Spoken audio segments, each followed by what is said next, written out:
In fourth generation form, BMW's X5 demonstrates the brand's latest advances in technology, design and safety.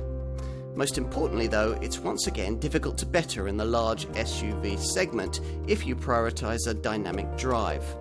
The result is a car that, though no longer head and shoulders above the competition, can still set the standard most of them aspire to. As the Munich maker puts it, the boss is back. The X5 might have developed significantly over its 4 generations, but there's been one constant. It's always driven well. Whether anything weighing up to 2.2 tonnes in weight and nearly 1.8 metres in height can ever defy the laws of physics enough to match BMW's description of this model as a driver's car is another question. But there's no doubt that body control really is excellent for a vehicle of this kind.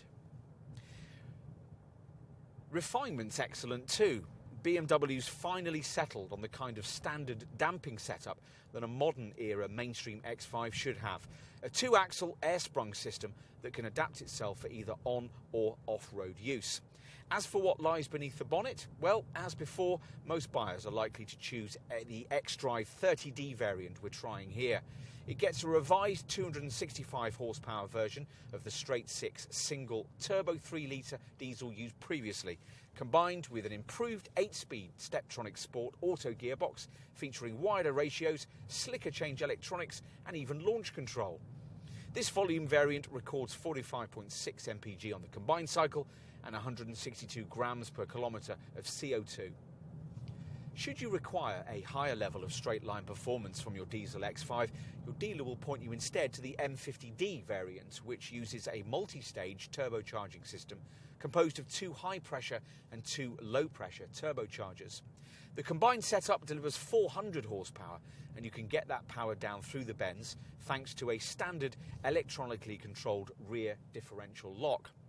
Petrol-wise, your options begin with the 340 horsepower xDrive 40i, but essentially the same engine also features in another petrol X5 variant you can ask your dealer about, the xDrive 45e i-Performance plug-in hybrid. Here, a 282 horsepower version of the 3-litre 6 pairs up with a 112 HP electric motor fed by a lithium-ion battery pack. 2 V8 petrol X5s complete the range, the xDrive 50i and the flagship X5M Motorsport Tune variant.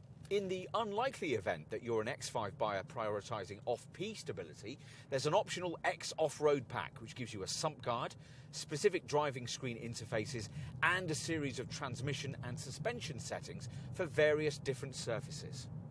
BMW tends to describe X5 styling as deliberately evolutionary, which means design changes chosen carefully so as not to alienate existing buyers.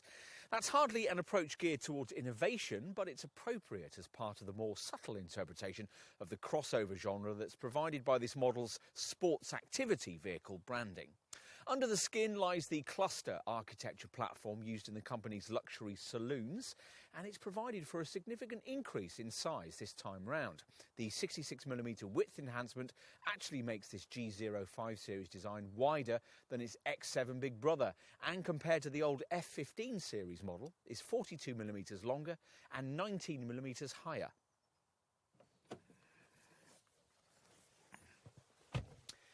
The previous generation model was already very nice to sit in, but here things feel more upmarket still, with a glut of more sophisticated and better incorporated digital screen technology. It's not as muted and deliberately understyled as an Audi Q7, nor as brash and in your face as the latest generation Mercedes GLE.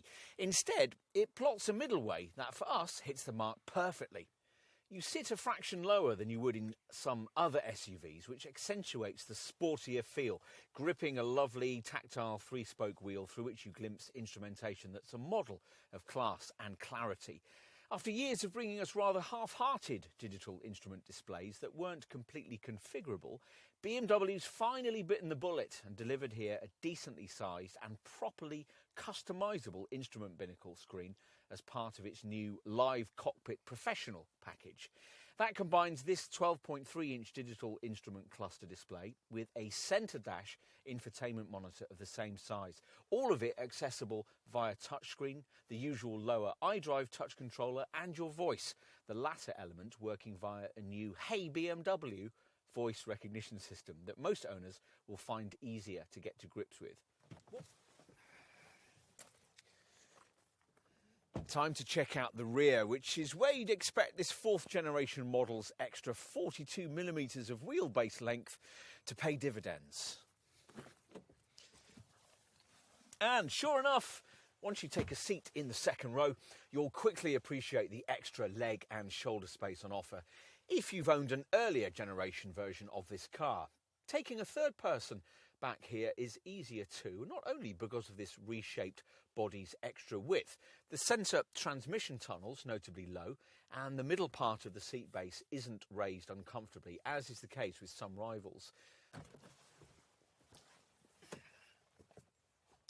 This G05 series model's upgraded size will also help if you're amongst the 40% of buyers who'll specify the optional third row seating.